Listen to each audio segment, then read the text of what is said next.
The Forbidden City has a rich and storied history, dating back to the early 15th century. Construction on this massive imperial palace complex began in 1406 under the orders of the Yongle Emperor of the Ming Dynasty. It took over 14 years and more than 1 million workers to complete the project, using precious materials like Phoebe-Genin wood and marble from nearby quarries. The Forbidden City was the political and ceremonial center of Imperial China for over 500 years, housing 24 successive Ming and Qing dynasty emperors until 1924. The architecture and design of the Forbidden City is deeply symbolic, reflecting Taoist and Confucian philosophies. The palace complex is laid out in a grid system with 3 main north-south axes. The roofs of major buildings are decorated with yellow glazed tiles, the imperial color, while minor buildings have green or black tiles. The number of decorative elements like dragon statues signify the status of each structure. The Forbidden City's layout, materials, and ornamentation all serve to convey the majesty and power of the emperor.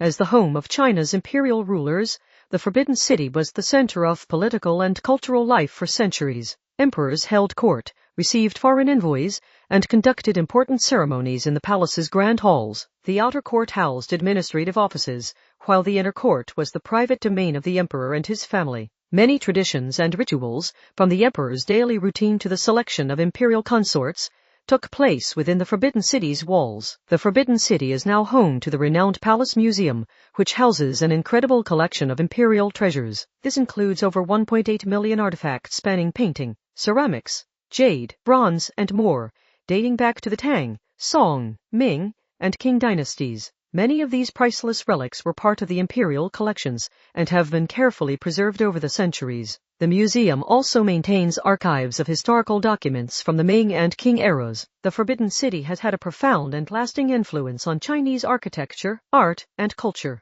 It has been depicted in countless works of literature, film, and visual art, and has inspired the design of other imperial palaces and gardens across East Asia. As a UNESCO World Heritage Site, the Forbidden City attracts millions of visitors each year, preserving this extraordinary piece of Chinese history and allowing the world to appreciate its magnificence.